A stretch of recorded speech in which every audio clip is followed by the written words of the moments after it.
Meus amigos e minhas amigas da TV Brasil, com que satisfação a gente está começando esse Da Mesa com Datena, o primeiro de uma série de muitos programas, com um cidadão brasileiro de Pindamonhangaba, que, além de vice-presidente da República e ministro, por enquanto, porque vai deixar de ser ministro, é para mim uma referência, uma das maiores referências que eu tive na minha vida, não só na vida política, mas como cidadão e como ser humano. O Geraldo Alckmin é um ser humano completo, não tenho dúvida absolutamente nenhuma disso. Ele é muito divertido, é muito legal bater papo com o presidente Geraldo Alckmin. Quando a gente vê entrevistas com o presidente, é claro que nós temos, como disse o Fernando Henrique, a liturgia do cargo, né?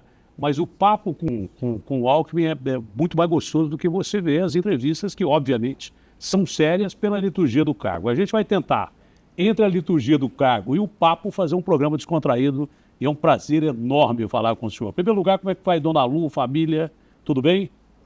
Datena, uma alegria participar, aliás, da estreia do programa Na Mesa com Datena. Fico muito honrado e muito feliz. A Lu está bem e comemoramos o Dia das Mulheres de maneira maravilhosa. Nós temos 7 netos. Eu também tenho. 7? É.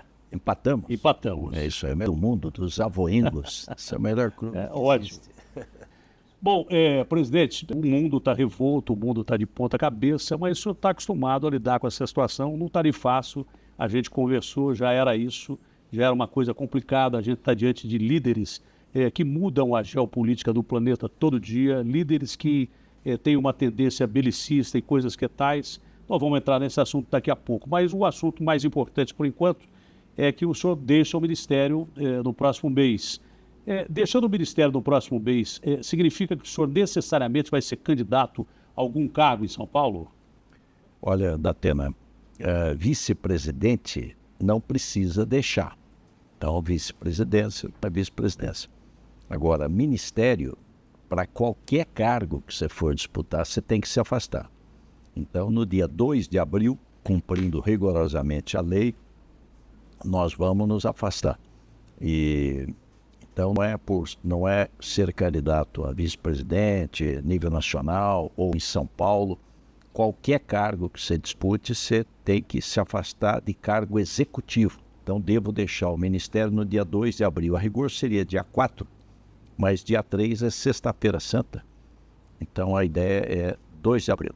Bom, o senhor já me disse, e eu estava, por coincidência, numa dessas campanhas políticas que eu não fui até o fim, graças a Deus, não devia ter ido em nenhuma até o fim, mas numa dessas conversas, eu por acaso estava com o senhor numa sala sozinho, lá no Morumbi, quando você me disse o seguinte: olha aqui, Datena, estou recebendo um recado do presidente Lula que está me convidando, o senhor lembra disso? Está me convidando para ser vice-presidente. Me perguntou o que eu achava, eu disse que era excepcional, que era bacana demais, que vocês formariam uma dupla interessante. O senhor está gostando de trabalhar com o Lula? Como é que é esse período que o senhor está tendo com o Lula aí? Olha, Datena, primeiro eu gosto de trabalhar. Para mim não é sacrifício, né? Acho que o trabalho nos faz melhor. Segundo, a vida pública.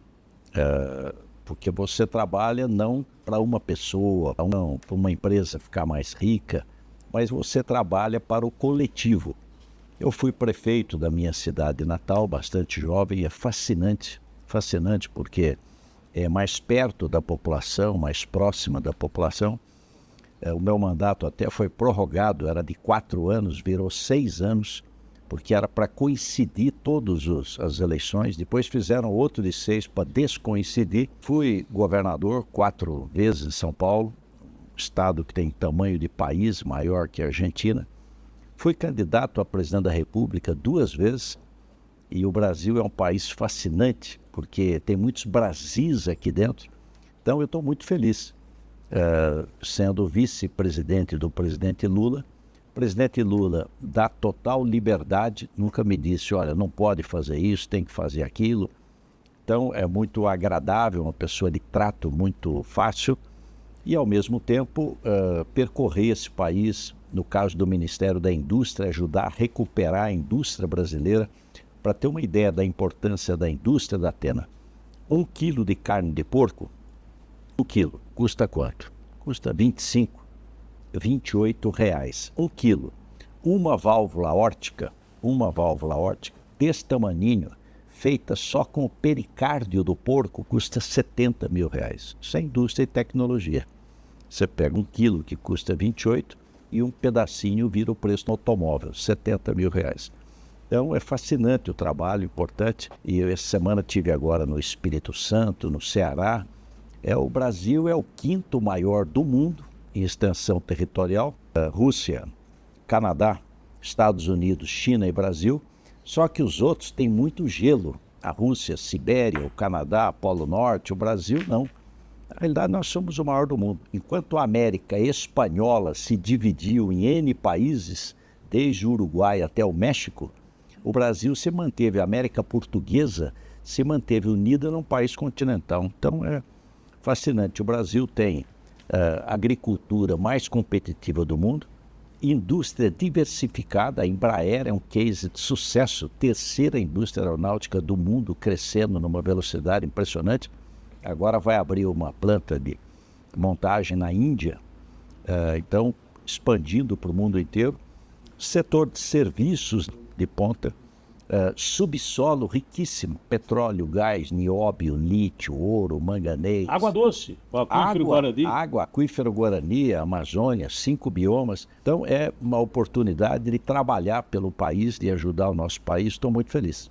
Bom, diante do Ministério ainda, o senhor sempre me disse, e eu também confesso que acredito nisso, que o Brasil, em que pese ter um desenvolvimento muito legal, ainda continua em alguns detalhes um Brasil colônia, né? Desde o seu descobrimento, com a perspectiva extrativista, né? O Brasil se acomodou em alguns pontos e permanece Brasil colônia. A gente no agro arrebenta todo mundo. Se não fosse a pandemia, já teríamos chegado perto dos Estados Unidos. A França compete em commodities com a gente, grãos principalmente. O senhor acha que chegou um momento, mesmo com essa crise internacional, e a gente vai entrar nela, da gente dar um start, talvez na pior situação possível, você tira algumas lições e pode continuar desenvolvendo, talvez até mais. Não é que a gente queira lucrar com a desgraça dos outros, mas às vezes a situação do mundo que é tão instável, o Brasil, que por enquanto continua um país pacífico, tem uma condição de desenvolver mais e não ficar só na base de negociar commodities. A sua indústria pode desenvolver bem mais, não? Esse é todo o empenho da Athena. É a NIB, Nova Indústria Brasil. É o projeto. Então, uma indústria mais inovadora, inovação faz diferença. Então, você tem, é o único caso que você tem crédito com TR, juros de 4% ao ano. É juros negativo, porque a inflação é 4,2% o ano passado. Então, inovação, uma indústria mais inovadora. Registro de patentes. O INPI, Instituto Nacional de Propriedade Industrial, levava 7 anos para registrar uma patente. Reduzimos para 6, para 5, para 4 e vamos chegar a 2 anos, que é o padrão internacional. É uma indústria mais sustentável, verde. Quem no mundo tem 30% de etanol na gasolina? Quando você põe gasolina, você está pondo 30% de etanol. Só o Brasil.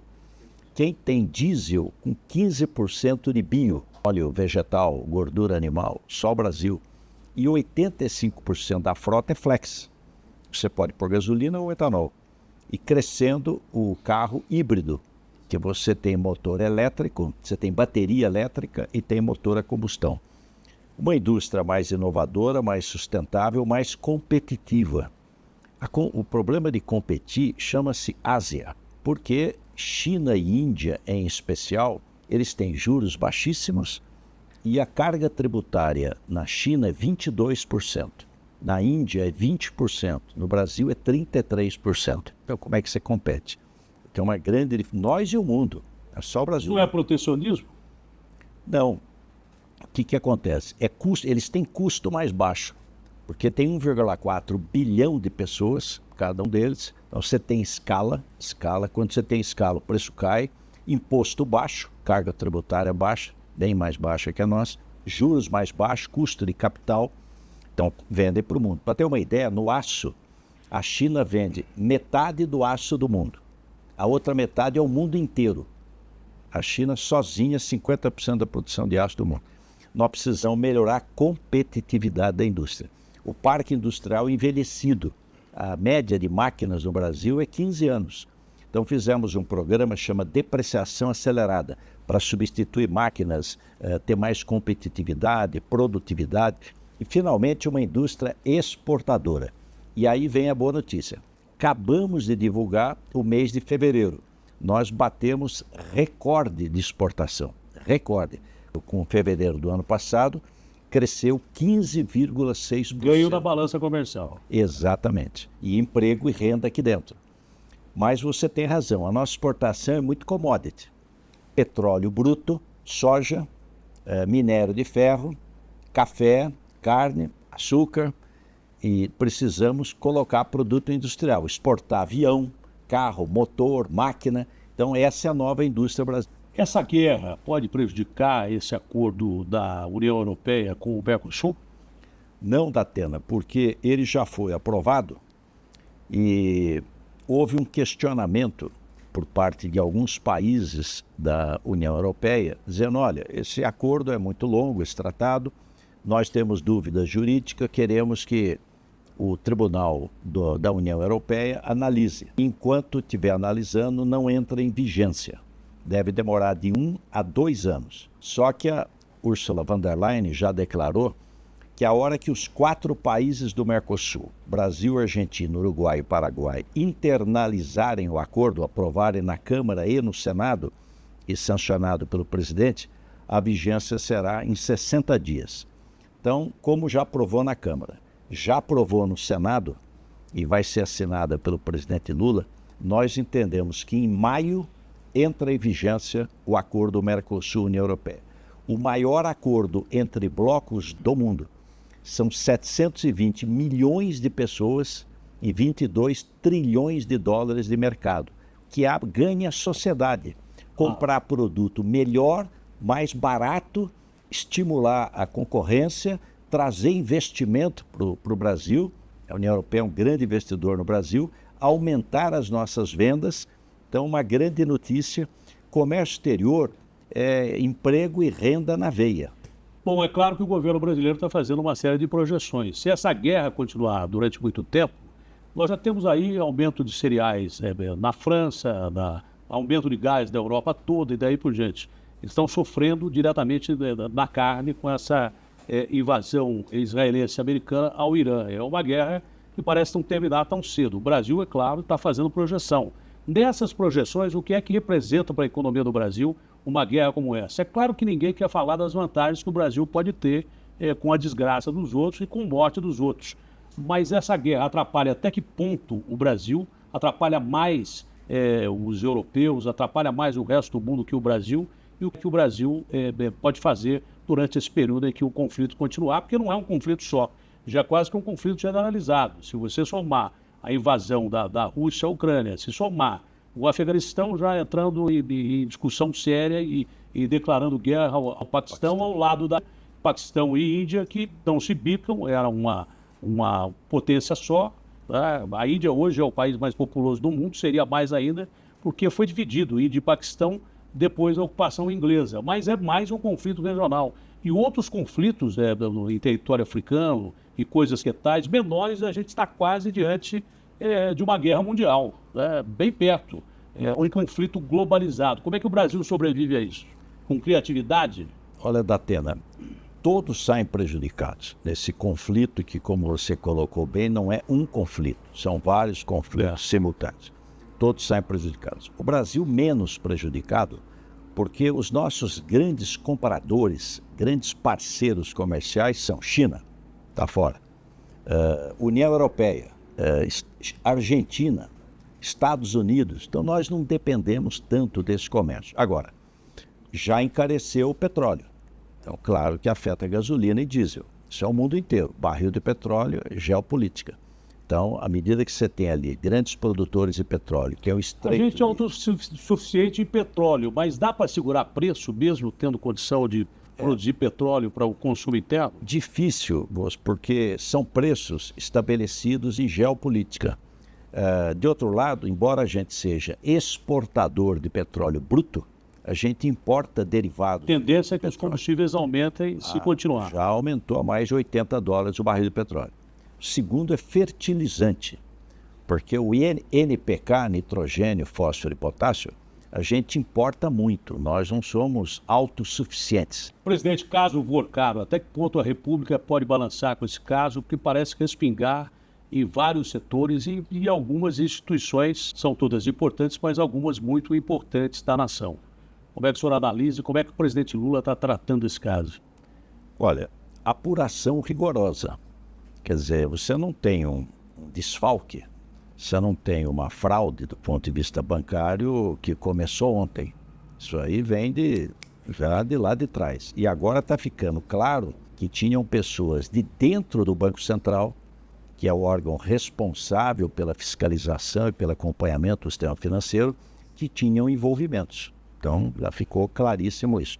Tem que ser feito apuração rigorosa, punição rigorosa, e não é milhão. O que desapareceram foi 59 bilhões. Onde é que foi parar esse dinheiro? 59 bilhões. Então tem que ter uma Fora o caso que parece estar atrelado àquele escândalo do INSS. Foram mais bilhões ali. Esse é outro.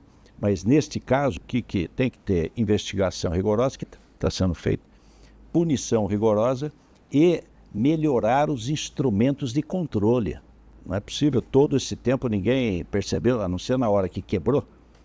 Então o Banco Central agiu, tanto é que fechou o banco. E existe um fundo garantidor para garantir quem tinha o dinheiro lá depositado. Mas muita gente vai perder dinheiro, especialmente fundos de pensão, que tinham depósitos no Banco Master. E a outra é aprimorar. Como é que eu aprimoro o CVM? Como é que eu aprimoro o Banco Central para não repetir esses fatos? O governo tem a noção clara de que houve corrupção dentro do próprio governo? Não, você tem funcionários, né? Há uma suspeita que está sendo investigada de funcionários dentro do Banco Central, nomeados no governo anterior, que tinham lá uma interface, né, com o banco. E é inacreditável, né? Você ter desse tamanho a fraude, mas investigação e punição. O que parecia que ia ficar impune com algumas benesses, inclusive do Supremo, que parecia ser benesses, no fundo, o diretor da Polícia Federal, o André, me disse, não, Datena, o Vorcaro não vai depor, porque, na realidade, ele vai se reservar o direito de ficar calado, há jurisprudência sobre isso, então não precisa depor. Eu falei, mas se fosse um cara da comunidade, os caras conduziam coercitivamente. Ele falou, não, isso não vai atrapalhar. E eu perguntei, dias antes dele ser preso, falei, independente da decisão do senhor ministro Fachin, ele continua sendo investigado? Ele falou, sim, continua sendo investigado. Tanto continuava sendo investigado que ele foi preso logo em seguida. Mas houve tentativa, no ponto de vista do governo, de uma certa proteção, já que poderia atingir figuras do próprio governo e figuras importantes de outras instituições? Olha, o presidente Lula, Datena, tem sido claro, ninguém no governo limita a investigação. Não, nem o filho dele está poupando. Nenhuma. Todo mundo vai ser investigado. É investigação rigorosa, a Polícia Federal tem liberdade, Ministério Público, Poder Judiciário, é apurar e fazer justiça. É isso que se deseja. E, de outro lado, responsabilizar e aprimorar os instrumentos de controle, porque isso já poderia ter sido pego lá para trás e ter evitado chegar no ponto em que chegou com um prejuízo. Existe um fundo garantidor que é dos próprios bancos, que os próprios bancos fazem para poder garantir quem colocou o dinheirinho lá, mas na realidade é uma fraude trilhardária. O pior de tudo é que gente pobre, gente que economiza a vida inteira o seu dinheirinho para se aposentar bem, não só desse caso como do INSS, na realidade, usando o termo correto, é uma sacanagem com o povo brasileiro esse tipo de corrupção que deve ser combatido. No caso de alguém, ou dentro do governo, ou instituição importante, ter implicação direta nas investigações da Polícia Federal, porque tentaram afastar a Polícia Federal, o ministro Toffoli não queria, por exemplo, que a Polícia Federal continuasse nas investigações. No caso de respingar em alguém, o senhor acha que seria específico e as instituições que, inclusive, evitaram um golpe no Brasil, permanecem fortes, do seu ponto de vista? Olha, diz que as pessoas passam, as instituições ficam. O que faz diferença entre as nações é quem tem boas instituições e quem não tem boas instituições. Então nós precisamos aprimorar as instituições, aprimorar. Aliás, é de Santo Agostinho: prefiro os que me criticam porque me corrigem aos que me adulam porque me corrompem. Então esse é um processo permanente de você melhorar as instituições, aprimorar as instituições. Esse é o caminho. Então, se há muito tempo não tinha um caso de banco com esse problemão. Apareceu, investiga, pune e aprimora as instituições. Quem são os responsáveis por controle do sistema financeiro? É Banco Central? É CVM? O que precisa corrigir aí para melhorar a fiscalização e não deixar chegar nesse ponto e proteger a sociedade? Eu acho que essa é a beleza da democracia, porque na democracia tem que ter transparência, tem que ter clareza, não tem ninguém acima da lei, não tem ninguém acima da lei. E o que precisar corrigir de legislação, de atos infralegais, mudanças constitucionais, você faz. E deixa andar a investigação, que eu acho que não está começando só. O papel da Polícia Federal foi fundamental, e ela tem total liberdade de trabalho. E deve continuar assim, porque age de uma maneira correta, não só a Polícia Federal, mas as instituições de segurança têm funcionado bem, às vezes cortando na própria carne. Tem operação em São Paulo que pega policiais que são corruptos e pune, e daí por diante. O fato que o Vorcaro preso representa já, pelo menos, um norte, no caso do Banco Master. Está preso, tem o princípio da suspeição, um princípio de que seja considerado inocente até o julgamento, mas há muitas evidências de que ele pode ser um dos maiores criminosos financeiros do país. Pode ser. E quem permitiu que ele fosse durante muito tempo tem que pagar junto com ele. Se ele for culpado, quem permitiu que ele fizesse essa barbaridade tem que pagar mesmo, e ele tem que estar na cadeia mesmo. Pelo menos é o nosso ponto de vista, porque apareceram conversas em que parece coisa de máfia, né? O nosso querido Lauro Jardim, numa conversa do Vorcaro, eu queria que quebrasse todos os dentes do Lauro. Eu liguei para o Lauro e falei: pois é, Datena, eu estou com todos os dentes e ele está preso. Significa que, de repente, as instituições estão funcionando, não é isso? É isso aí. E elas precisam ter toda a liberdade de agir e cumprirem o seu dever. Bom, o senhor falou em redução de imposto. Claro que a redução de imposto é sempre bem-vinda porque estimula a produção, dá emprego e tudo mais. Mas se muita gente não sabe, até bem pouco tempo atrás, e acho que não mudou isso, a evasão fiscal ela é muito mais prejudicial ao Brasil, por incrível que pareça, do que o crime organizado, do que o dinheiro que movimenta o crime organizado. Eu tenho a impressão que com redução de imposto e aplicação do imposto, bem aplicado o imposto, muita gente vai ter vontade de pagar imposto, né? Porque muita gente não paga, às vezes até porque não pode, porque não tem condição de fazer continuar a girar o seu negócio, porque se pagar imposto quebra. E muita gente não confia em como o governo está usando esse dinheiro do imposto, em como ele está aplicando. Eu tenho a impressão que com fiabilidade e redução de imposto, você minimiza o problema da evasão fiscal. Claro que vai continuar, mas minimiza, diminui, não? Não há dúvida. Aliás, um bom exemplo, Datena, para quem está nos acompanhando aqui no seu programa Na Mesa com Datena. O governo do presidente Lula falou: olha, carro sustentável. O que é carro sustentável? É um carro de entrada, não é carro de 200, 300 mil reais, é um carro de entrada que tem que ter fabricado no Brasil, flex, não pode emitir mais que 83 gramas de CO2 por quilômetro rodado e 80% de reciclabilidade. 5 montadoras têm o carro sustentável. Então, Renault, Kwid, General Motors, Onix, Volkswagen, 2, Polo e Terra, Stellantis, 2, Mobi e Argo, e a Hyundai HB20. É carro de entrada de 70 mil reais. Zerou o imposto. Era 7, veio para 0. As montadoras, concessionária de desconto, aumentou 22% a venda. Baixou o imposto, aumentou 22% a venda. Então, nós precisamos, e do ponto de vista fiscal, é 0. O governo não está criando isso. É factível. É factível. O que nós temos que fazer com a reforma tributária? A reforma tributária vai simplificar, porque você tem 5 impostos sobre consumo. 3 federais, IPI, PIS e COFINS, ICMS estadual e ISS. Você junta num IVA, um imposto de valor agregado. Então, você simplifica. Ela vai desonerar totalmente investimento.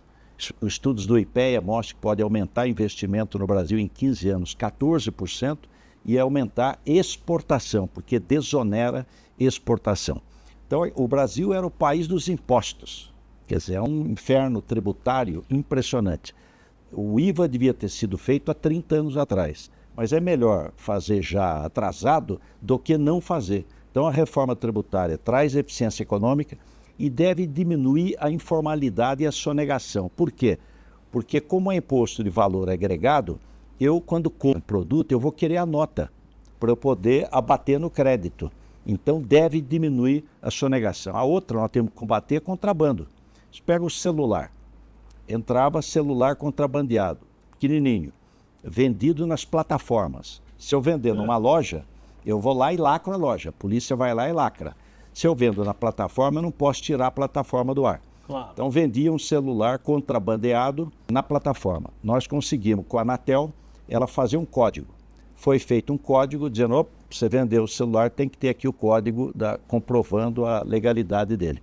Algumas plataformas entraram na justiça para continuar vendendo contrabandeado celular. Conseguimos, com a AGU, caçar todas as liminares. Hoje não pode mais. Tem que ter o selinho da Anatel, se garante a qualidade do produto e ia fechar as indústrias de eletrônico, que, claro, se é contrabando é mais barato. Então, essa questão do combate à informalidade tem que ser 24 horas. Vou dar um exemplo. Aqui em Brasília eu fiz agora 15 dias e fizemos no Brasil inteiro. Posto de gasolina. Você tem posto de gasolina que fraude volumétrica. Você põe 30 litros de combustível, entra 27 litros. Há muito tempo. Tem um chip que chama bomba baixa. Você controla pelo celular e você ganha 2, 3 litros fraudando o consumidor. Fraudando o consumidor. Fraude de qualidade, álcool aguado, gasolina aditivada e fraude fiscal, não paga imposto. Muito porque grande parte da rede de postos está na mão do PCC e do crime organizado. Aí o que tem que fazer e está sendo feito, combate ininterrupto, junta a ANP, IPEM, PROCON, Polícia, Secretaria e Ministério da Fazenda e faz blitz. Esse é um trabalho permanente, mas acho que a reforma tributária vai ajudar a diminuir a informalidade. Não, muito melhor tomar uma atitude como essa, de você combater o contrabando, do que taxar com imposto maior eletrônicos que vêm de fora, que o governo se negou a fazer isso. Nós não temos que impedir que a coisa boa lá de fora entre aqui, nós temos que melhorar a nossa produção de eletrônicos aqui e combater o contrabando. Acho que foi por isso que foi revogada a péssima ideia de você taxar o produto eletrônico que vinha de fora, não foi isso? Na realidade, todo produto que vem de fora, que não tem produção nacional, chama-se ex-tarifário, é zero imposto. 000. Então, tudo quanto é produto eletrônico, eu vou montar uma telefonia, o que for, não tem produção nacional. O imposto é zero. Aí alguém pode falar, mas eu requeiro o ex-tarifário e pode levar 6 meses para... Você precisa checar se realmente não tem produção nacional. Então, o que nós fizemos numa resolução da Camex faz uma semana? A hora que você requerer já está dado o ex-tarifário. Aí nós é que vamos correr atrás para ver se tem não produção nacional. Mas a hora que requereu, já zerou o imposto para não onerar o consumidor. Temos que melhorar a nossa indústria nacional. Na realidade, Datena, diz que quando Jesus entrou em Jericó, Zaqueu, que era baixinho, subiu num sicômoro, numa árvore, para ver quem era Jesus. Jesus passa, vê Zaqueu trepado no sicômoro e fala, desce Zaqueu, convém que eu fique hoje em tua casa. Essa é a passagem de São Lucas, maravilhosa na Bíblia. E aquilo foi um escândalo, porque Zaqueu era cobrador de impostos. Então faz 2000 anos que ninguém gosta de pagar imposto. Faz 2000 anos, não é novidade. Né? Faz 2000 anos que ninguém gosta de Zaqueus que tem por aí. Então o que tem que fazer? Aprimorar o trabalho. Você fazer mais, melhor, com menos dinheiro. Isso é uma tarefa cotidiana, né? Bom, é difícil entrevistar uma pessoa inteligente como o Alckmin, porque é muito inteligente. Eu, entrevistando uma vez o presidente Fernando Henrique Cardoso, Ele me viu com algumas anotações e falou, Datena, por que você está com essa cola aí? Eu falei, não, porque eu tenho que fazer uma série de perguntas para o senhor, não sei se eu vou lembrar de tudo. Ele falou assim, olha, uma vez eu fui dar uma aula na Sorbonne e me atrapalhei com um papel, nunca use cola. Mas, infelizmente, num programa de 1 hora, com quem tem conhecimento, como o senhor, como o Fernando Henrique, é difícil não usar cola. E o senhor, de repente, quando não quer responder, quando toda pessoa é inteligente, como toda pessoa é inteligente, já cai para outro assunto. E a gente tem que voltar, é por isso que eu anoto aqui. Datena, sobre o Fernando Henrique, eu era deputado federal e ele era senador. E eu fui relator da lei de doação e transplante de órgãos. Sim. Relator da lei de doação, como médico na Câmara Federal. Relatei o projeto, fiz o texto e foi para o Senado. Aí eu sou chamado para um debate na Unifesp, Escola Paulista de Medicina. Eu e o Fernando Henrique Cardoso, que ele era senador. Aí eu falei, o que o Fernando Henrique vai falar sobre doação e transplante de órgãos, morte cerebral, doação vivo, doação cadáver? O senhor é médico. Eu sou médico. O que ele vai falar? No meio de professores de medicina, só tinha ali a academia. Aí o Fernando Henrique começou dizendo, olha, o problema da política é que a gente esquece aquilo que sabia e tem que falar sobre o que não sabe. Começou sendo sincero, né? Reconheceu que não era... Não, um debate com um médico do outro lado. Aliás, eu não posso ter ouvido falar em debate, sinceramente, nunca mais quero ouvir falar em debate na minha vida. Voltando a São Paulo, eu entrevistando o ministro Haddad, eu perguntei a ele, porque tinha saído da imprensa, que o presidente Lula havia convocado o senhor e havia convocado o Haddad para uma reunião para discutir a questão de São Paulo. Não é verdade? E o Haddad disse, Datena, a reunião não vai acontecer hoje. Foi agora há pouco com o presidente lá em Valinhos, depois do encontro do AEB. Ele falou, não, a reunião não aconteceu, mas vai acontecer entre o presidente Lula, o Alckmin e eu. Eu falei, o senhor é candidato? Ele disse que não, que ainda não tinha acontecido, que ele não podia antecipar. Mas, no fim, ele deu uma resposta praticamente como candidato, dizendo que o Tarcísio tem uma série de fraquezas e daí por diante, falou praticamente como candidato. O senhor, se for chamado pelo presidente Lula para ser candidato a alguma coisa em São Paulo, o senhor pretende ser candidato em São Paulo, a senador, por exemplo, a governador, enfim, o que o presidente determinar, já que vocês se dão muito bem, mas dizem que quando informalmente o senhor é perguntado sobre isso, o senhor disse que prefere voltar para a Pinda. O senhor quer mesmo ficar de vice-presidente, é isso?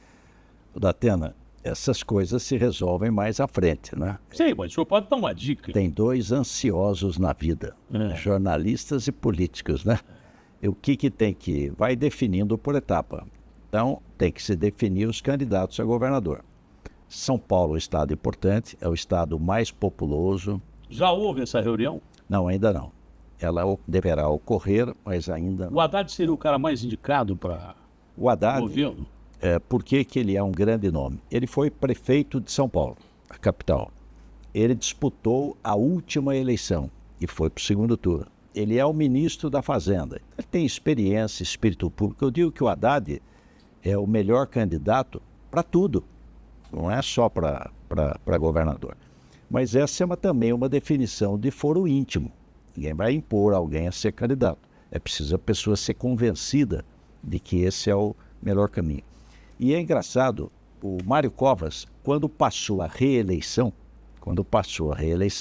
ele era contra a reeleição. Mário Covas era contra. Quando passou, no tempo do Fernando Henrique, ele falou, eu não sou candidato. Eu contra ele, não sou candidato.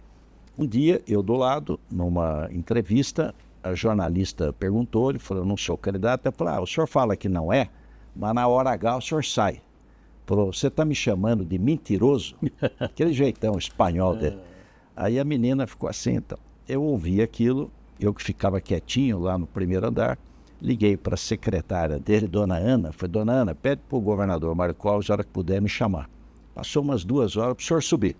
Aí eu fui lá e falei, governador, o senhor não pode dar a resposta que o senhor deu para a jornalista. Falou, você também acha que eu sou mentiroso?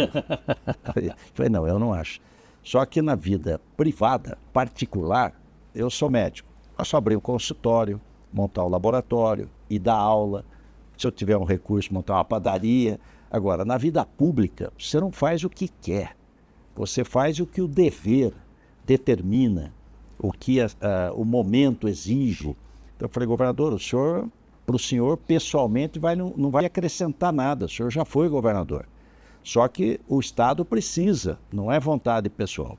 No último dia, ele saiu candidato. Ficou tão incomodado de ter dito que não era, que ele saiu do governo. No dia da convenção, ele me chamou lá e falou, olha, eu vou passar o governo para você. Eu vou disputar fora do governo. Só teve 2 casos no Brasil. O Antônio Brito, no Rio Grande do Sul, e o Mário Covas, de São Paulo. Saíram do governo. Então, essa decisão um pouco mais para frente. Nós teremos um ótimo candidato e competitivo em São Paulo. Quem que hoje é lembrado? O Márcio França, que foi candidato a governador, perdeu por 2% lá atrás, é ministro do presidente Lula, foi meu sucessor como governador, tem todas as condições. A Simone Tebet, que não transferiu ainda o título para São Paulo. Ela deve ser candidata ao Senado, né? É possível, porque você tem governador e vice e tem 2 vagas para o Senado. A Marina Silva, que eu não sei se vai continuar na rede, vai sair da rede. Então, nos próximos dias, aguarde que terá novidades. Eu vou insistir, o senhor prefere ficar de vice-presidente? Quando eu era jovem, Datena. O senhor prefere ficar de vice-presidente? Quando eu era jovem, em Pindamonhangaba, tinha um cinema chamado, 2 cinemas, Cine São José e Cine Brasil. Domingo tinha a matinê. Aí nós, meninos, íamos lá, tinha o filme. Quando acabava o filme, tinha um seriado. Então passava um pedaço do filme, a mocinha caía no precipício, aí fechava a tela e dizia, volte domingo que vem. Você tinha que voltar para ver o desdobramento do filme. No domingo que vem, o senhor prefere ser vice-presidente? Eu estou feliz, honrado e trabalhando, que é o mais importante. Olha, o senhor conta causos maravilhosos. Aliás, fantásticos, causos fantásticos, né? Então, falou do Mário Covas. Dá para lembrar alguns causos que o senhor tem? Pode ser do presidente, pode ser de quem o senhor lembrar. Aliás, o senhor falou do Mário Covas. Está faltando político como o Mário Covas, o Ulisses Guimarães, Tancredo. Infelizmente, hoje, a gente precisava de políticos como eles para enfrentar essa crise. Não que não tenha políticos bons, mas eles eram muito bons. E hoje, no Brasil, seria interessante que a gente tivesse esses políticos JK e daí por diante. Estadistas, né? Estadistas. Com visão de longo prazo, não imediatismo, né? Com espírito público. Apreço pela democracia. O Mário Covas dizia, Datena, o jeito na política pode ser um pouco mais à direita, um pouco mais à esquerda, um pouco mais alto, um pouco mais baixo. Agora, o que diferencia homens e mulheres na vida pública é quem tem apreço pela democracia e quem não tem apreço pela democracia. É isso que diferencia, é isso que separa. Mas uma história, um caso para você. Lá em Pindamonhangaba, faleceu um ex-prefeito, quando eu era prefeito da cidade. Já antigo, tinha sido prefeito há muito tempo. Aí eu fui ao velório. Aí a hora que estou saindo do velório, o munícipe, querendo me agradar, falou, doutor, no do senhor vai ter mais gente. Mais concorrido. Né? Muito obrigado. Agora, e o caso do Zé Bodinho? Dá para lembrar? Isso aí, o presidente conversando comigo, você tem que prestar atenção quando um cidadão, com a inteligência dele, fala com você, porque ele passa recados através desses causos que você não percebe, entendeu? E ele estava me aconselhando a não entrar na política, mas ele não quis dizer isso, para não ser descortês. Aí ele me contou o caos do Zé Bodinho. Como é que era o caos do Zé Bodinho? Não é Bodinho. O que é o nome? E não é de Pinda, mas o caso é o seguinte. O camarada tem uma loja de carros usados. Uma loja de carros usados. Aí, no fim do ano, resolve fazer uns carrinhos de plástico para dar para criança pobre. Então, carrinho de plástico para as crianças e tal. Aí no outro ano juntou mais uns amigos, mais carrinho para as crianças. A mamãe levava as crianças, ganhava o carrinho, então, vários anos. Aí alguém falou, fulano, você está eleito prefeito da cidade. Então. Aí ele saiu candidato. Tirou 5º lugar. Aí passado um tempo, vou à cidade, não é Pindamonhangaba, vou à cidade e encontro com ele lá num evento. Então. Aí ele me falou, Geraldo, vocês são tudo louco da cabeça, vocês não batem bem. O cara, para ser candidato, tem que estar pirado. Isso é uma gelada.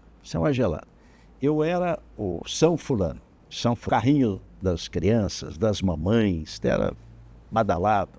Virei candidato. Primeiro ladrão. Coisa que eu não lembrava mais. Depois sonegador. Não tirava nota fiscal da loja, dos carros usados. Terceiro corno. A mulher era bem mais nova do que ele. Foi só virar candidato.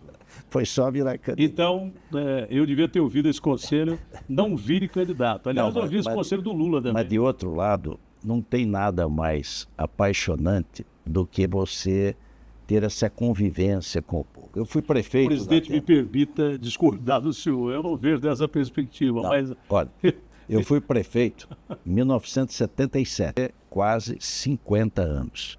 Eu vou a Pinda tomar um café numa padaria, começa o pessoal querer tirar retrato. Aí vê, olha, o senhor esteve na casa da minha mãe quando inaugurou o asfalto, o senhor esteve na casa da minha avó quando inaugurou a creche. É muito perto das pessoas, é um sentimento maravilhoso. Agora, é duro. Então, respondendo o que é mais difícil, Lyndon Johnson, presidente dos Estados Unidos, estava muito fatigado, exausto.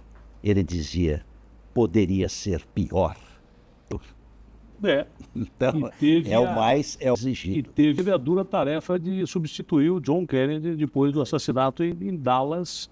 Não foi brincadeira o que ele assumiu. O Kennedy era um verdadeiro mito. Continua sendo até hoje, né? Até hoje. Então, você pegar o lugar em plena crise, pegar o lugar do John Kennedy não era brincadeira.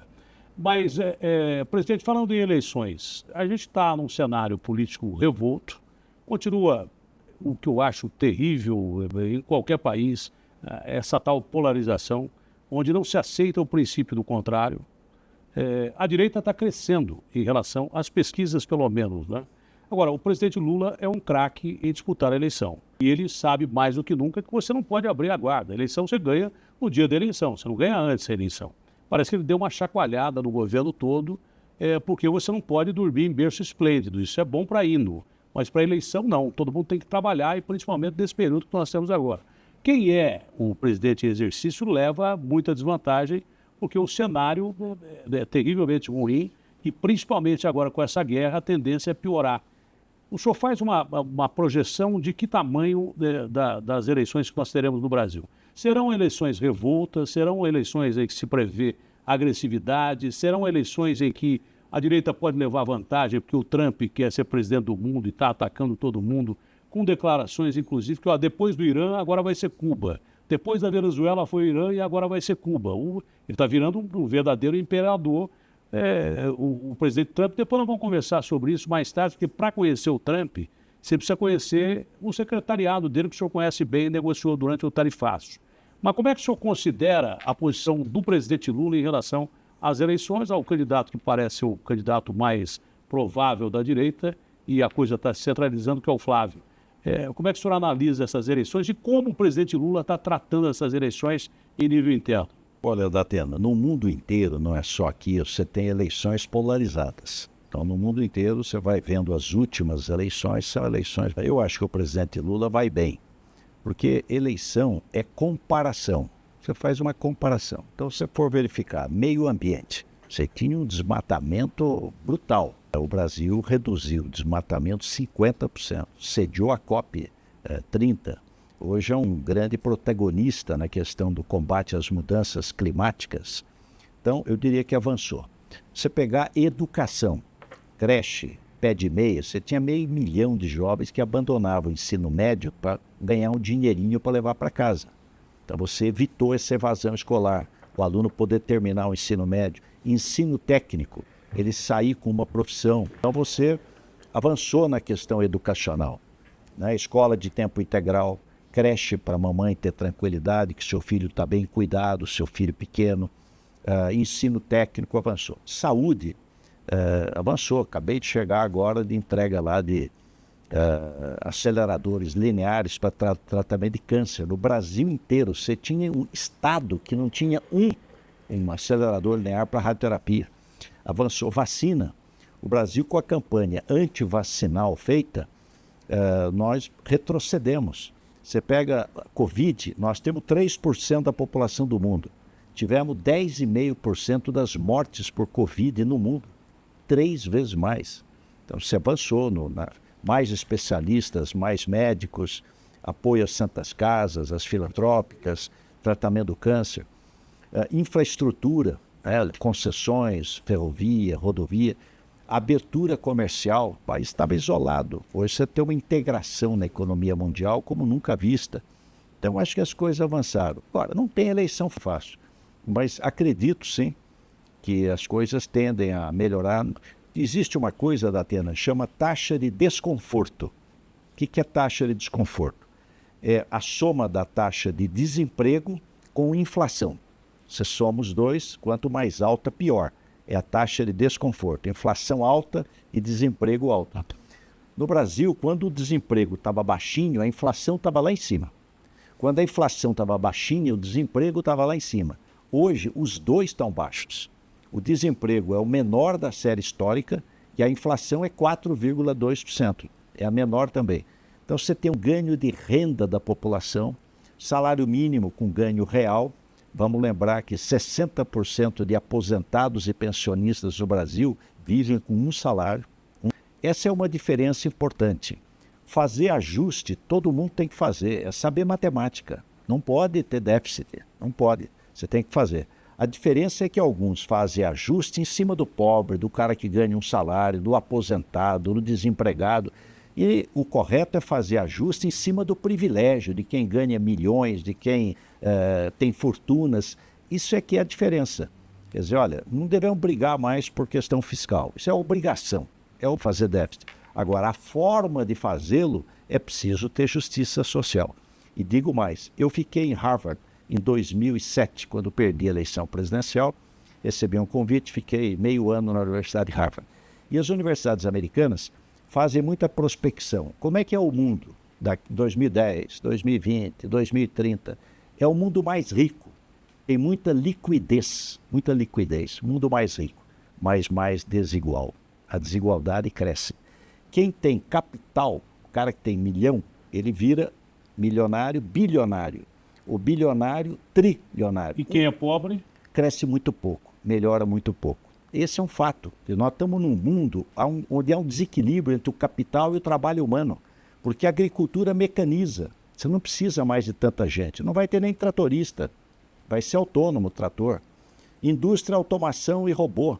Mesmo serviço, pega medicina, radiologia, vai ser tudo robô, inteligência artificial, e vai acertar mais que o médico, porque a capacidade de armazenamento é maior que o cérebro humano. Se eu quiser decorar uma biblioteca, uma enciclopédia, eu decoro, vou esquecer o que eu sabia. Você tem uma capacidade de armazenamento limitada. O mundo mais rico e mais desigual. Qual a consequência? Primeira, migração. O cara sai do lugar para poder arrumar trabalho, respirar, viver, enfim. Então a África tentando entrar na Europa para ter acesso ao welfare state europeu. Saúde de graça, previdência social, assistência. Entrar na Europa, morre afogado no Mediterrâneo. O Reino Unido sai da União Europeia, Brexit. Como é que sai sendo o centro financeiro para ninguém entra na ilha, ninguém entra na Inglaterra? O Trump ganha eleição com proposta de muro. Ninguém Muro do México. Muro do México, e está expulsando estrangeiro. A Venezuela entraram no Brasil 1,2 milhão de venezuelanos. Então, um primeiro fenômeno, fruto de um mundo mais rico e desigual, migratório. O segundo é confronto político. O jovem não vendo tanta oportunidade, vai para os extremos. Extrema esquerda, extrema direita. Isso é um fenômeno que não é particular. Metade dos motoristas de Uber de São Paulo tem faculdade. Para fazer um casamento melhor entre a formação profissional e o mercado de trabalho. Então, isso não foi só produto da pandemia, né? Não. Então, na realidade, é preciso ter um olhar social. Se você não tiver um olhar social, um camarada, não vou dizer o nome, fortuna pessoal dele é maior que o PIB do estado de São Paulo inteiro, com 47 milhões de pessoas. Trilionário, que tem mais de $1 trilhão. Esse é o mundo que nós vivemos. Então você tem que ter eficiência econômica, reformas, déficit zero e, de outro lado, um olhar social. Você trabalhar no sentido de tornar o mundo mais justo. E o presidente Lula é um homem do diálogo e da negociação. A vida dele foi isso. Ele não é fruto da fortuna pessoal, filho de uma família muito pobre, e nem da herança política. Não é filho e neto de ninguém da política. Ele é fruto do povo. É chão de fábrica. Então, aprendeu a diálogo e negociação. Esse caso dos Estados Unidos é um exemplo. O Brasil foi com perseverança. É o que eu ia dizer. Se tem um cara que sabe enfrentar a crise, esse cara é o Lula. Porque ele brigou com o Mike Tyson e não saiu ferido. Porque para brigar com o Mike Tyson, você pode ter certeza que você pode até atingir o Mike Tyson, mas ele vai te arrebentar. O presidente Lula, numa crise terrível, enfrentou o presidente Trump, né?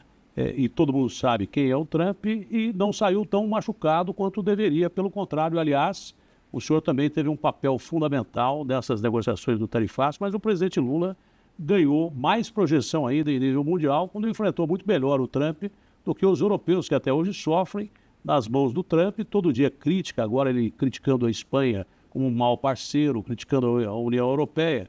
Mas a gente podia ter saído muito mais machucado do que saímos dessas negociações. Então, para lidar com crise, o presidente Lula é bom, né? Não, esse é um fato importantíssimo, que foi a questão do tarifaço americano. Aliás, injusto.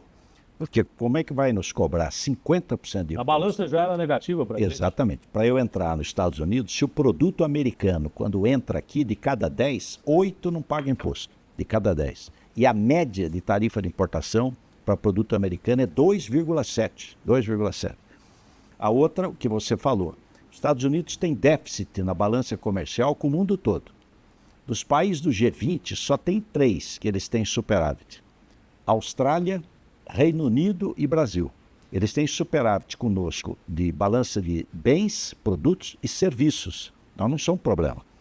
A outra que eu destacaria é o acordo com a União Europeia. Porque nós estamos mostrando para esse mundo difícil, conturbado, litigioso... Que é possível abrir mercado. Que é abrir mercado, promover o multilateralismo, né, e melhorar a competitividade. É possível.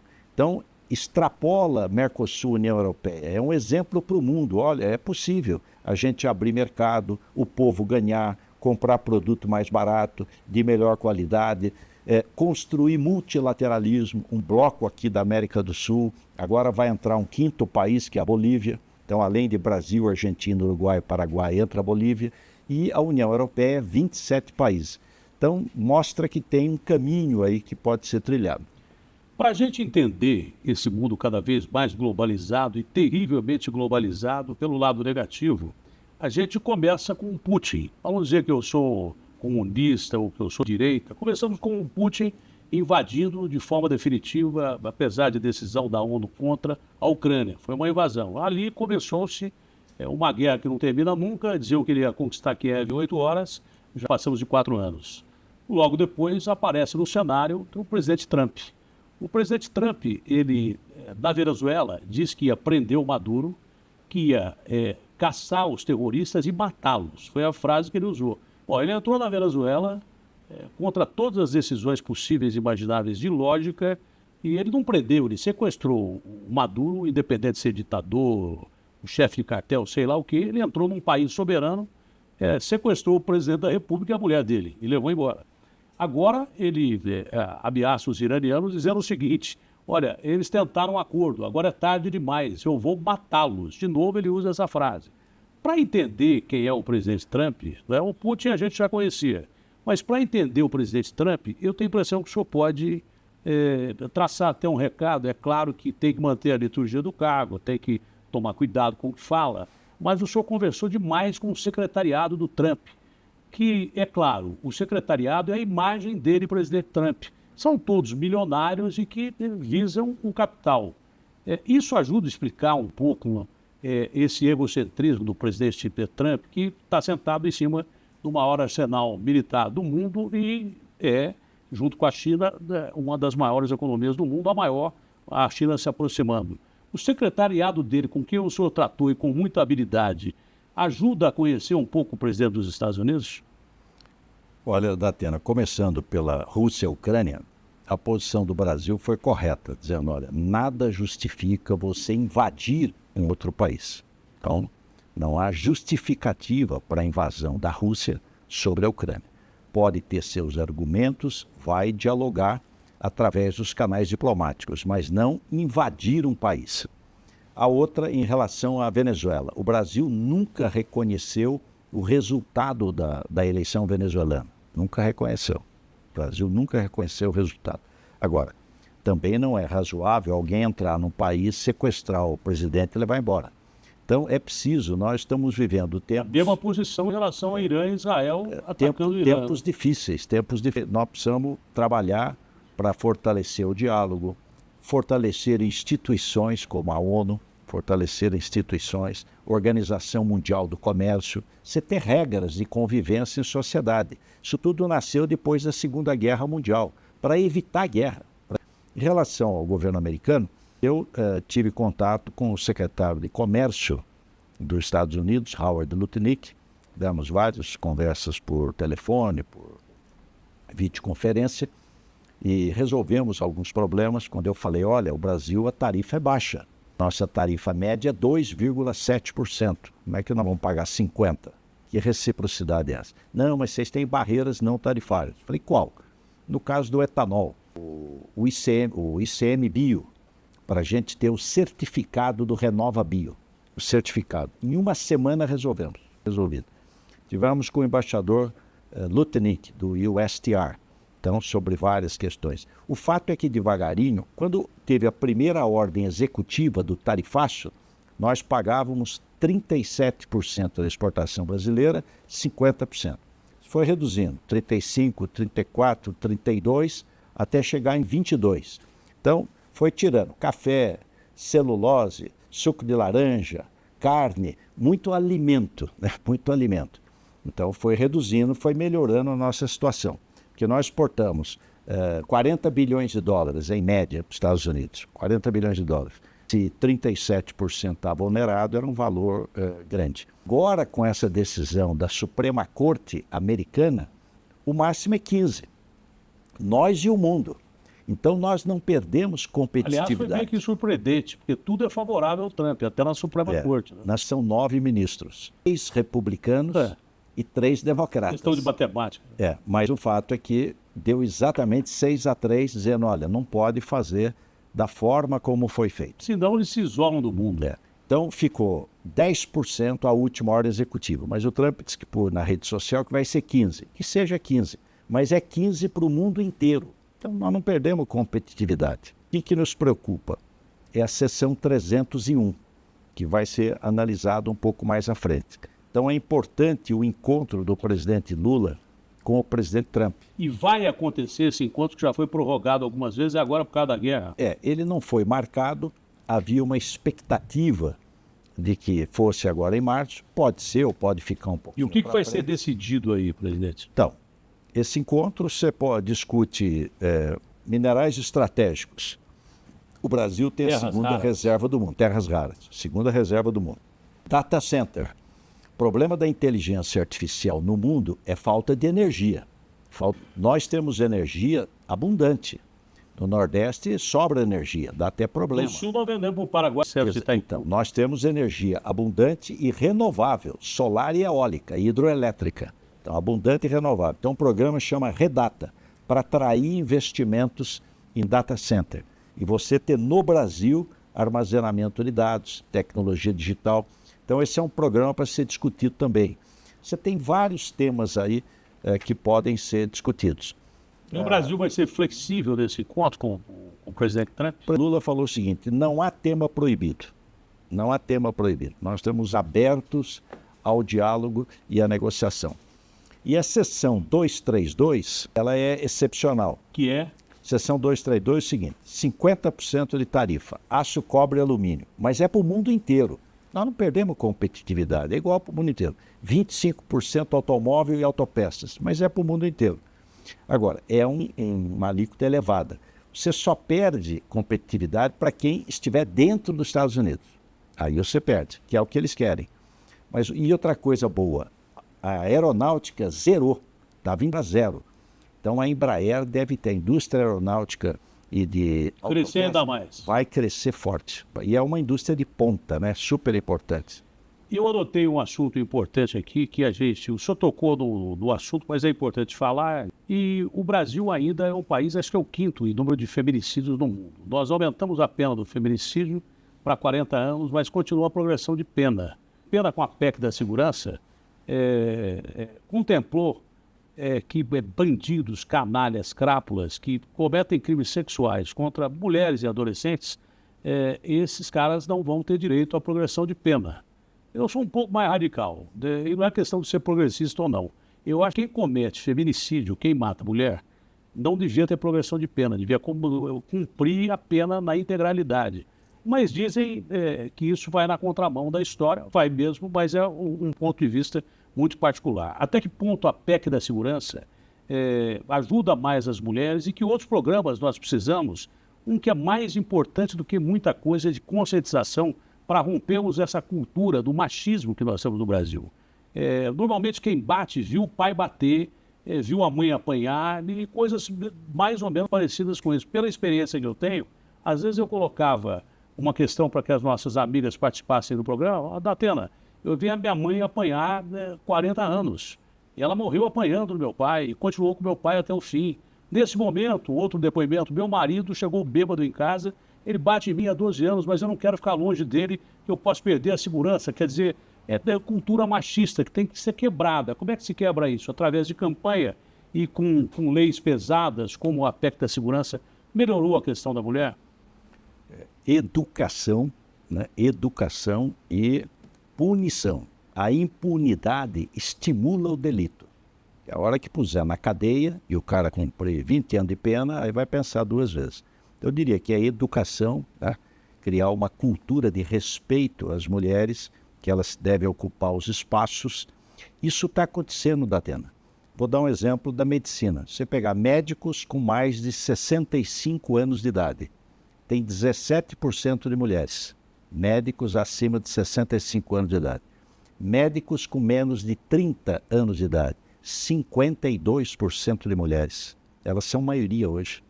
Então, isso está avançando. Só que precisa avançar mais depressa. Nós fizemos aqui no Ministério da Indústria o Elas Exportam. É um programa voltado para a mentoria de mulheres, para elas serem coordenadoras, ocuparem as relações internacionais, ocupar o mercado de comércio exterior. Então, de um lado é educação, qualificação, criar oportunidades iguais, e de outro lado é punição para quem comete crime. Quem comete crime tem que ser punido. E investigar e pegar. É possível melhorar, Datena. São Paulo tinha 13 mil homicídios em 2001. 13 mil pessoas morriam assassinadas por ano. Reduzimos para 12, 11, 10, 9, 8, 7, 6, 5, 4, 3, 2.800. Então, é possível você ter uma redução. A PEC tem uma coisa que eu destacaria, que eu acho extremamente positiva. Se for verificar nos Estados Unidos, quem fez tolerância zero em Nova York? Dolph Giuliani, o prefeito. Ele que fez tolerância zero em Nova York, porque a polícia é municipal no inteiro.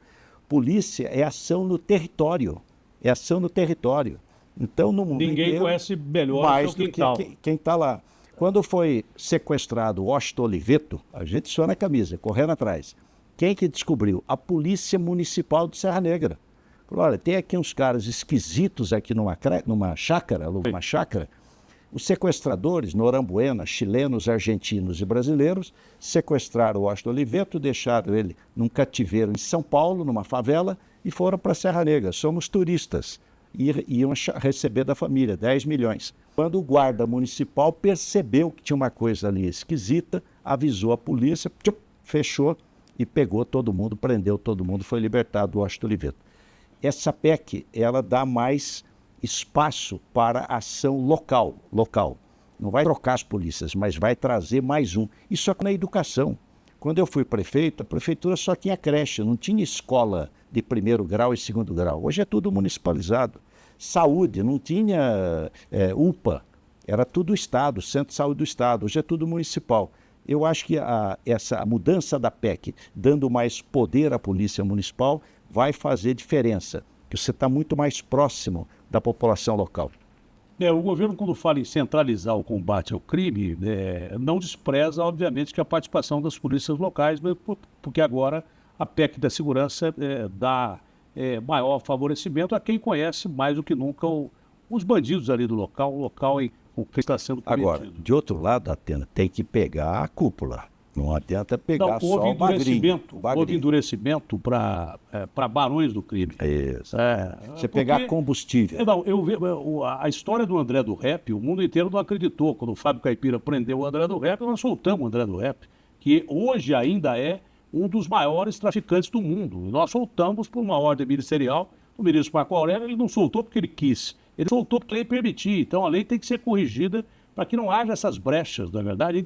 E não pode ter progressão de pena para chefe de crime organizado. É uma coisa absurda.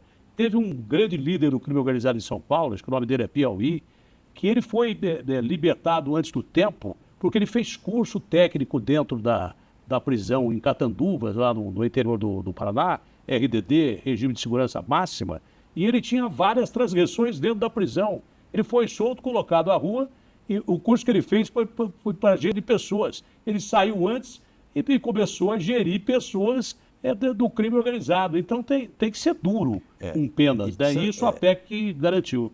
Importante. E ser duro com a cúpula do crime. Com a cúpula do crime, que é o que nós fizemos em São Paulo.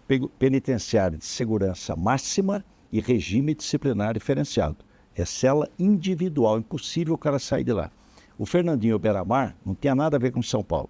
Só que na época o governo federal não tinha nenhuma penitenciária, nenhuma. O presidente Lula, o ministro da Justiça era o Márcio Tomás Bastos. Ele me ligou e falou: doutor Geraldo, nós não temos nenhuma penitenciária, eu não tenho onde pôr o Fernandinho Beiramar. Pode ficar 60 dias aí? Falei, pode, manda para cá.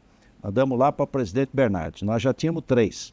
Presidente Bernardes, Avaré e o Piranhão em Taubaté. 3. Em regime disciplinar diferenciado, segurança máxima. Ele ficou 2 anos, sumiu. Saiu de lá porque a justiça determinou. Aí o presidente Lula começou a fazer as penitenciárias federais. Hoje tem quase uma dezena de penitenciárias federais, que aliás precisam ter mais. Então precisa aumentar a pena, especialmente para o crime organizado, e pegar os cabeças do crime organizado.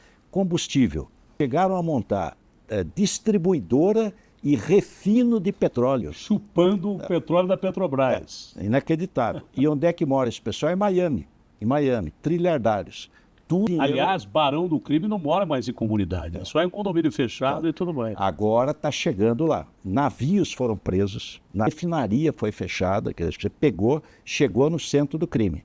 Esse é o grande desafio, mas estou otimista. E seguir o caminho do dinheiro. Você não combate crime organizado sem combater a lavagem do dinheiro, não é isso? Exatamente. Esse é o caminho, mas acho que a gente pode avançar. Crime organizado bateu as portas da Faria Lima. É isso aí. Estavam lavando dinheiro através de fintechs, até empresários que nem sabiam, acredito que não sabiam, que tinham parceiros criminosos através dessas fintechs. Tudo isso, Datena, mostra o seguinte, é de Olavo Bilac. No interior de cada homem e de cada mulher, um demônio que ruge e um Deus que chora. O ser humano não é perfeito em nenhum lugar do mundo. O que precisa ter é boas instituições. Então, estimular as pessoas a conviverem bem em sociedade. Lei é importante, é de Lacordaire. Entre o forte e o fraco, é a lei que salva. É a lei que salva, senão o grandão vai esmigalhar o pequeno. O rico vai acabar com o pobre. É a lei que salva. Então nós precisamos aprimorar essas instituições para poder avançar mais. Olha, o papo de 2 caipiras demoraria umas 4 horas. Né? O senhor quer caipira de Pinda, o senhor quer caipira de Ribeirão. Eu achei que 1 hora era muito, mas a gente já rompeu esse horário e o senhor tem que descansar. Como é que o senhor descansa? O senhor vai para o interior, vai para Pinda e pega na enxada e começa a capinar, é isso? Meu papai querido, saudoso, era veterinário. Então nós temos um sitinho lá em Pindamonhangaba, há 200 anos, e pequenininho, assim, qualqueres, e eu gosto de atividade rural. Meu pai dizia, o contato com a natureza aproxima o homem de Deus. Então é uma maravilha você ter esse contato mais perto com a natureza. Então quando eu vou, aqui ó, isso aqui tudo é calo. Deixa eu ver, Samuel. Veja aqui. Não, olha aqui. A minha Elisinha, ó. O cara pega na minha mão e fala assim, Datena, você nunca trabalhou? Eu falo, não, eu sempre fui apresentador de televisão. Mas aí uma saideira aqui. Aí eu vou lá, Pinda, quando eu vou uma vez por mês, assim, eu vou lá pro sítio, eu não tenho casa na cidade. Eu moro na roça. 5h30 da manhã, acordo, 6 horas eu começo. O segredo é enxada bem amolada. Enxada bem amolada. Tem que afiar a enxada. Tem que amolar direitinho. Já está amolada quando eu chego lá. Aí 6 horas da manhã... E tem técnica para... Tem. Você faz 10 milil. Não, para capinar, tem técnica. Não tem difícil não. Se ela estiver bem acabada, você vai. Mas acho que o senhor já pegou o jeito. Você vai andando no pasto, espinhadeira, pá, arranca. Rabo de burro, arranca. Sapé, arranca. Barba de bode, arranca, vai limpando. Qual capim é mais difícil de sair? O rabo de burro, torceira maior e tal. Dormideira também, às vezes se você não pegar bem a raiz, ela volta. Aí você vai limpando o pasto, para o capim poder sobreviver melhor. Eu vou das 6 até 10h30, mais ou menos. 4 horas da manhã. Pingando. Tudo sujo, tal, roupa rasgada. Deixo a enxada vou num bar perto de casa. Uma vez comentário, o senhor estava tomando cerveja. Como é que vai ser? Não, é o seguinte, eu não bebo. Então eu vou no bar para tomar uma coquinha gelada, depois de 5 horas de enxada. Deixei a enxada na porteira, fui lá no bar da Rosângela e do Pardal, que é o casal que tem o bar lá. Sentei para tomar a coquinha gelada para uma van. Desce umas moças de vestido longo e uns rapazes de terno. Entendi. Indo para um casamento. Eu imaginei que fosse o casamento. Numa fazenda lá na frente, no bairro do Ribeirão Grande, então. Aí queriam tirar retrato. E eu naquele estado. Aí eu expliquei, olha, eu estava na enxada e eu vim aqui no bar. Aí um deles falou, doutor, nós conhecemos bem isso. É pouca enxada e muito bar. 4 horas e meia de enxada, tem que ouvir isso, né? É pouca enxada. Bom, o senhor tem intimidade com a enxada, não tem? Muito, eu gosto. Nós estamos presos aqui nesse lugar aqui. Nós estamos presos aqui. Eu posso levantar ou não? Eu quero ver se o senhor é bom de enxada, meu. Eu trouxe uma enxada aqui. Olha, eu que precisei presentão. pedir permissão para trazer a enxada aqui. E eu nem sabia, é uma coisa bem espiritual, mas esse quadro que tem aqui, o cabra que está ali na ponta está com uma enxada ali, não está? É isso aí. Como é que é a técnica de usar esse equipamento que eu não sei nem pegar na enxada?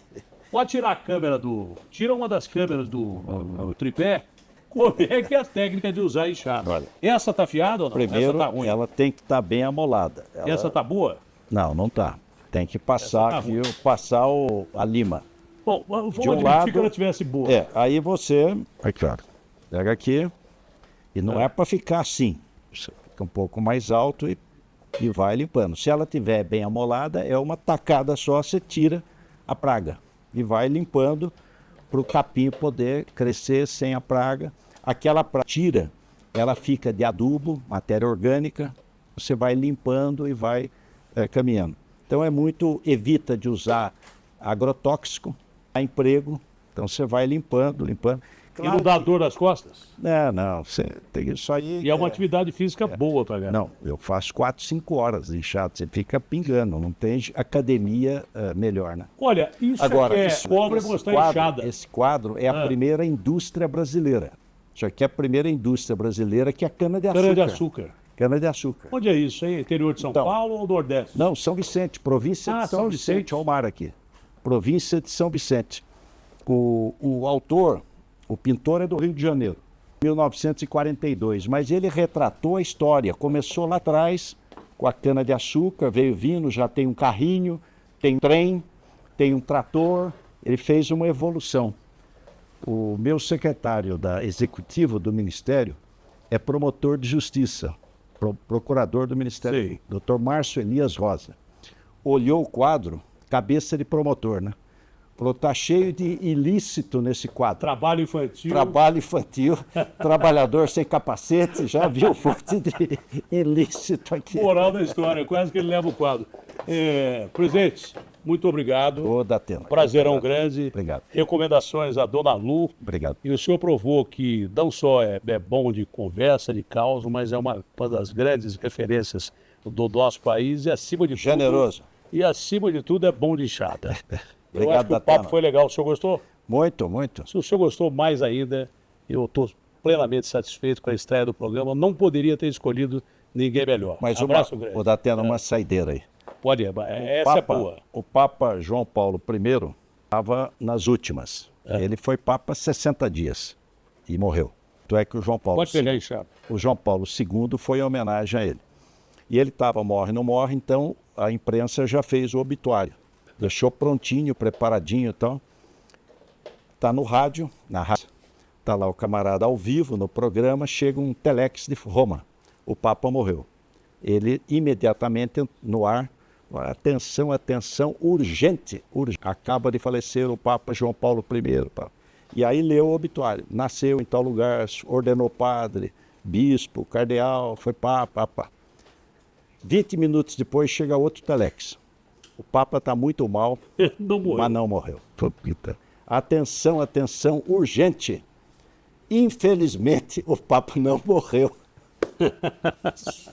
Isso já aconteceu, já me mataram várias vezes na internet. Eu não sei se é vontade, mas me mataram. Presidente, foi um prazer Obrigado, muito grande. Datena. Desculpe ocupar o seu tempo, mas eu não sei como é que o senhor... Deve ser inchado. Eu vou começar a testar isso no jardim lá de casa, porque eu não sei, é impressionante como o senhor consegue esse batidão enorme e continua em plena atividade.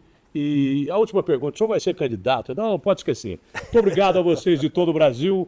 Está encerrado aqui o primeiro da mesa com o Datena, com o nosso brilhante presidente Geraldo Alckmin. Recomendações da Dona Lu, beijo na netanhada e todo mundo. Obrigado, Abraço grande Datena. ao senhor. Muito obrigado.